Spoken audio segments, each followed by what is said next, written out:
Tart, bakit ka pa babalik, Tart? Tart, hindi tayo dapat basta-basta sumusunod. Kabuhayan natin ang nakataya dito. Kakausapin ko si Clara.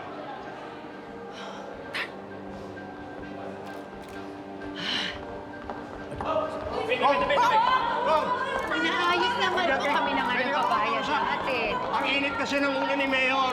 Pwede ka ba makausap? Ayan eh, kayo. Second chance. Kayo ang may kasalanan kung bakit lahat ng sisi nasa Guerrero ngayon. Nasisira ang pangalan ng mga Guerrero dahil sa inyo, mga mandurugas kayo. Kong! Ay! Kong! Kong! Kong! Kong! Kong! Aray! Kong! Di ba kayo po nagsabi na titipirin namin yung mga relief goods para mas malaki ang kikitain ninyo? Ako? Ako ngayon ang ituturo mo? Eh, kayo naman talaga may kagagawa nito eh. Mga kababayan, mga madlang people, itong mag-asawang to, yung binenta nilang relief goods, yung mga binenta nilang dilata, yon ang mga expired. Di, wala kaming kaalam-alam. Na yung palang mga dilata na yun, lahat yun bulok na. Hindi totoo yan! Napag-utusan nyo lang kami! Sinungaling! Sinungaling sila!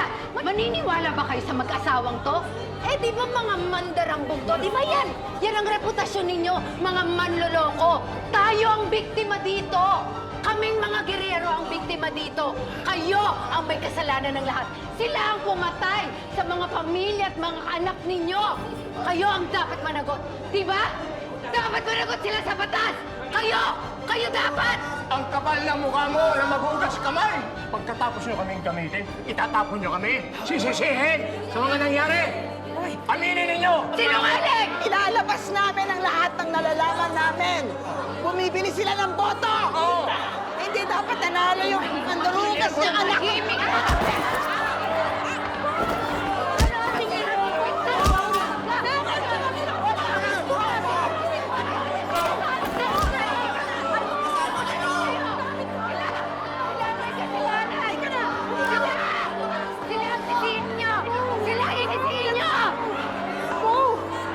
Hindi nila alam kung sino kinalaban nila.